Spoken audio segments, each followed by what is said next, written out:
how many brains you blow out or how many bones you crack, it's a cold hard fact that the death most likely to send your lunch packing involves a pencil. Yeah.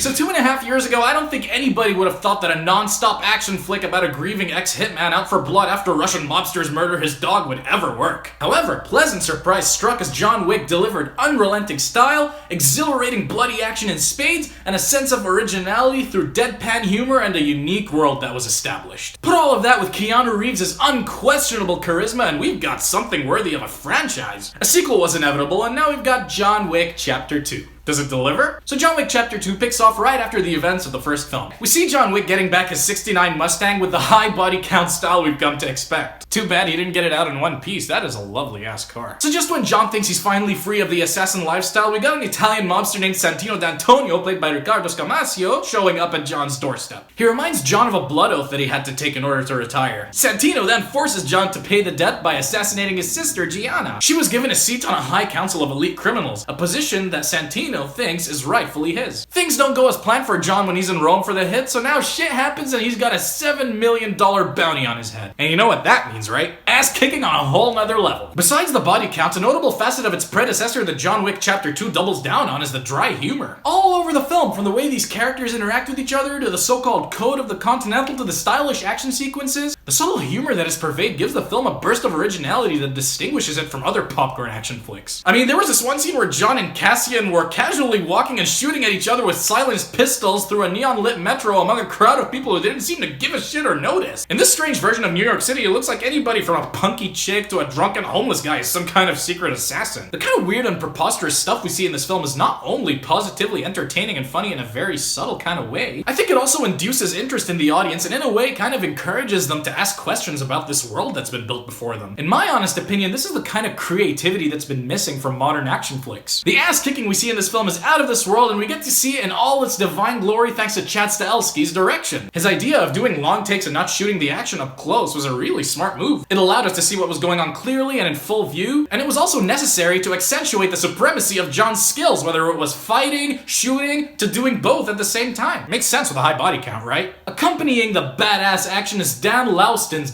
gorgeous cinematography. The world in this film is ridden with eye-catching colors, and I think that gives every scene a distinctive personality of its own. Additionally, the climactic sequence near the end of the film in the Hall of Mirrors was a prime example of truly sophisticated choreography. The plot of this film was razor thin, but for some reason I felt like there was actually a good deal going on. John in this film is forced into doing what he's doing, which kind of alleviates the emotional impetus behind the first film. And I'm still curious about John's relationship with Helen because she was the motivation behind his quitting, and they never touch on that. But then again, maybe it's to create a sense of mystery around John's character, or preserve the cartoonish feel of the franchise. However, I appreciated how the film expanded on the world that was built in the first film. I mean, now we know that the Continental is actually a chain of hotels for assassins. Now we also got carrier pigeons that carry SIM cards in them. Shit keeps getting weirder and weirder. Clocking in at around 2 hours, John Wick Chapter 2 might feel a little drawn out, but you are gonna have a really good time when you set foot in that theater, mark my words. The performances are excellent, the action is mind-blowing, the visuals are beautiful, and most importantly, there is a profusion of heart and creativity in there. Bring on Chapter 3, I'm excited. So I'm gonna give John Wick Chapter 2 a very solid, very respectable 8. So these are my thoughts on the film. What did you think? Let me know in the comment section below. And if you like what I do, give me a like,